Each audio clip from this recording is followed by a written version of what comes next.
ભરૂચના નવા દેરા દત્ત મંદિર ખાતે મહાશિવરાત્રી નિમિત્તે ઘીના કમળ બનાવવામાં આવ્યા હતા, જે ઘીના કમળનું ભક્તોએ લાભ લઈ ધન્યતા અનુભવી હતી.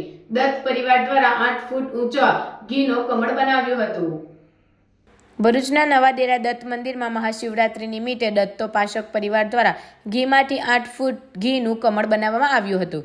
શહેરીજનો અને ભોલેનાથના ભક્તોએ ઘીના કમળના દર્શન, પૂજન સહિત પ્રસાદીનો લાભ લીધો હતો. વહેલી સવારથી રાત સુધી દર્શન માટે શ્રદ્ધાળુઓનો પ્રવાહ ઉમટતો રહ્યો હતો. જોકે ઘીનું કમળ શિવ ભક્તોમાં આકર્ષણનું કેન્દ્ર બન્યું હતું.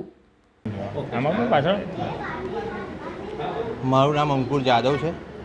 નવા ડેરા ભરૂચ સ્થિત સિદ્ધ ભૃગુ ભાસ્કરેશ્વર મહાદેવ પૌરાણિક સ્થાન છે. લગભગ છેલ્લા 100 વર્ષથી ઘીના કમળના શણગાર અહીં કરવામાં આવે છે.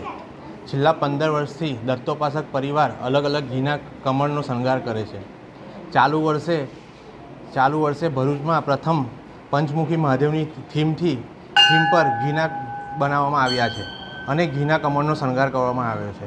સાંજે ભાંગની પ્રસાદીનું પણ આયોજન કરવાનું છે. તો ભરૂચની ધર્મપ્રેમી જનતાને એનો લાભ લેવા વિનંતી. હર હર મહાદેવ.